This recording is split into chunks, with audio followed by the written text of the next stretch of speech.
So I'll do a little introduction. We're going to have a look at some sweeps from deep half guard. First of all, we're going to get to deep half guard, so we're going to start in like a knee shield position, blocking our opponent's arm. I'm going to sit up and get an underhook here.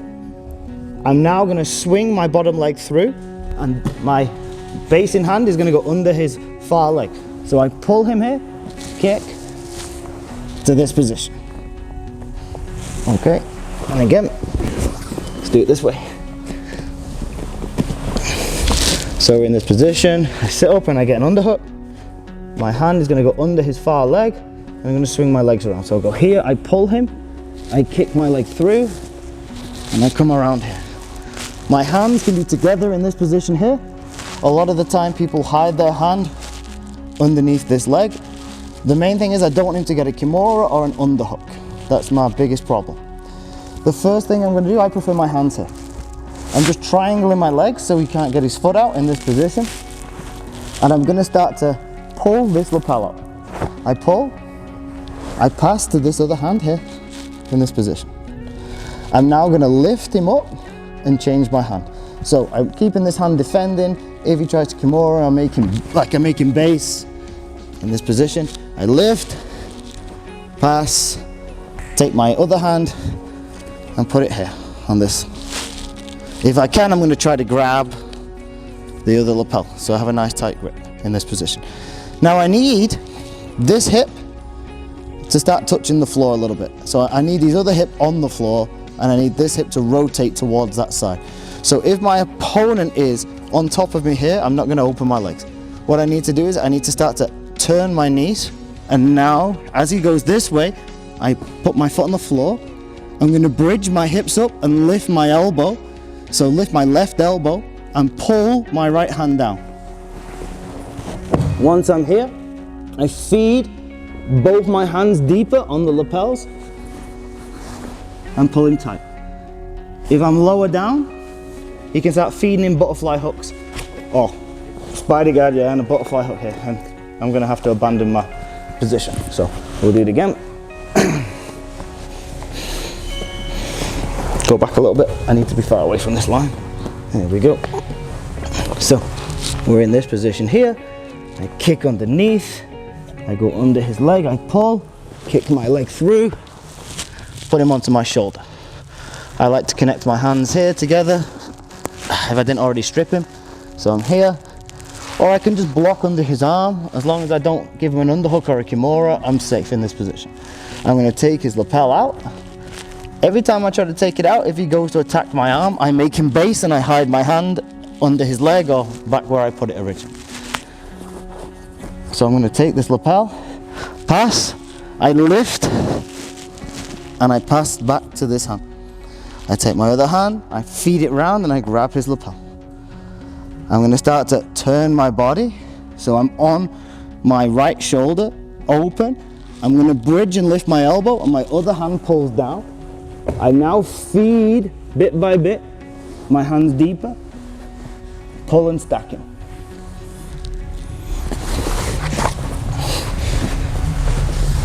So we're going to look at the same thing again, but with a different foot position. So if you move that way for me, Pedro. There we go. So I sit up, same as before. I come here, I pull, I turn. So now if you look at my foot position, I have one foot underneath. I prefer this foot position. Before we just had a triangle. Okay, but now I've got my foot underneath and my foot on top.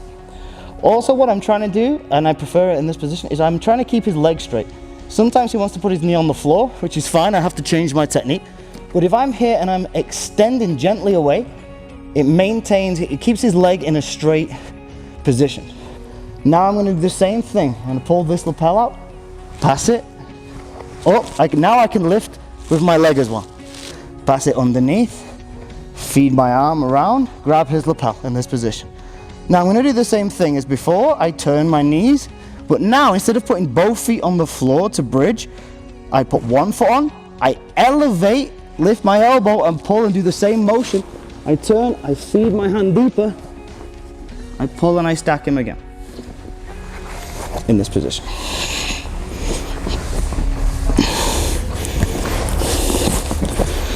Another angle. Yeah, one more time of that.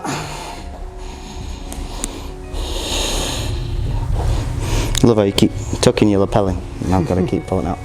So again, we're here. I'm blocking the shoulder and his wrist. I get an underhook. I can grab his belt in the gi. In no gi, I'm just going to hug tight. I'm going to start to pull him at the same time. As I pull, I go underneath, lift him, kick my leg through to the other side. Then put my foot on the inside. We'll call this the inside where he's facing, underneath. And my back foot is on top, and I'm gently extending him away. My hands are together here, or I can hide my hand underneath here. Once I'm confident I can take my hand out without threat, I take the lapel, lift, pass, underneath, pass, and start to, I can grab his belt, or I can start to slowly control his lapel. And I'm going to do the same thing. I'm going to change my knees. Here, everything lifts.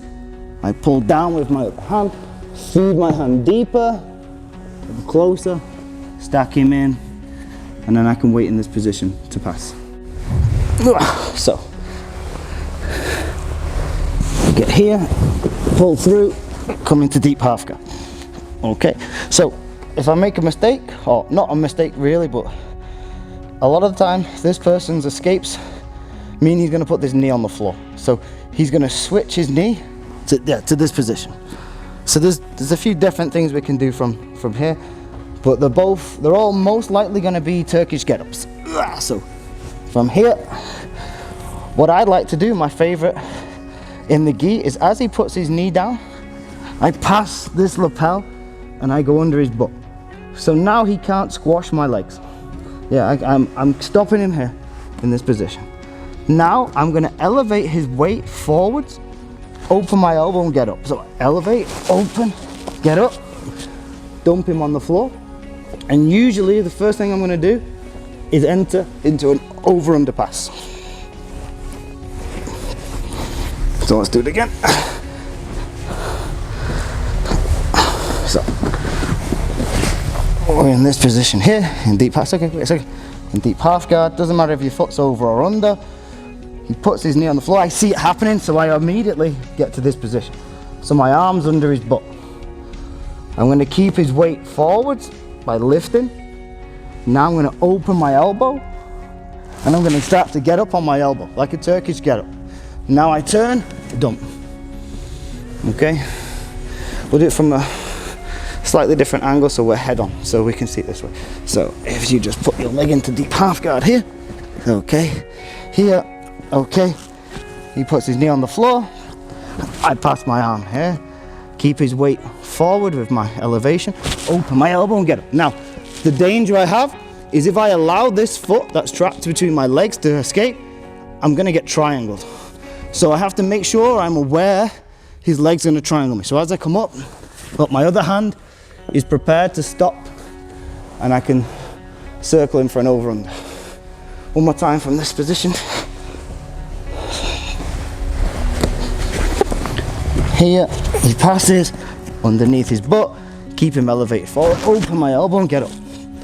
Now I'm gonna get up, pull him to the floor, switch to my over-under. Okay, so sometimes I can't beat his knee and he sits back and he passes his other leg over my head. So it looks like this. He puts his knee down. Well, you can do this. This is fine. Go back. Oh, what a kick. Put that in the outtakes. Put this knee on the floor, then pass your... So he puts his knee on the floor, he passes, he gets an underhook, and then he can knee slice pass into this position. So we'll look at this problem. So back into the position, yeah. Okay, so I want to do the second technique where I pass his lapel and I Turkish get up. But he puts his knee to the floor and he drops heavy here. Now, for whatever reason, I cannot get my hand underneath. The next problem is going to be this leg passing over my head. So the first thing I'm going to do is catch his kimono. Now his leg isn't going to get to the floor. Now I'm going to get my underhook first. I must get my underhook first. Now I'm in a good position. So all I have to do is I can allow him to pass. I come up, pull him down, or I come up and I roll him over in this position. in the same position. He's gonna put his knee to the floor first, and as he does, I've gone for this, it's not worked. I've grabbed his lapel here in this position, which he thinks is a good idea because he's got my sleeve. Yeah. Now he's gonna pass over his leg, but I sit up and I trap tight. So he doesn't have an underhook this side, and I do, and I still have his leg here. What I'm gonna do now is, there's a few options. I'm gonna bump him forward, I'm gonna bridge and roll him over. So I let his foot go, I bump, bridge, pull, over. So we're here in this position. So he puts his knee on the floor. I control his lapel high. He thinks it's a good idea. He passes his leg over, but I've got my underhook here in this position. Yeah. So because I've got my underhook and he can't pass his leg to base, I'm in a good position here. If you want, you can grab the pants. The pants is a better grip than the belt, or you can pass the lapel and hug his leg. But we're gonna look at lapel and belt grip, just because it's easier. Once I'm in this position, I can allow his leg to escape. I bridge him over. I pull with the belt and push with my other hand. Come over, and then get on top and stack. One more time. So we're in this position here. He puts his knee on the floor. I grab his lapel. I keep this hand very low next to my hip. So once he passes his leg, it's hard for him to get an underhook in this position. And he can't get his knee to the floor now. I allow his foot to escape, and I'm gonna bump him. So my hips are high, I move underneath him, and I roll over my shoulders. Pull and stack. And I maintain my grip to keep him facing away from me.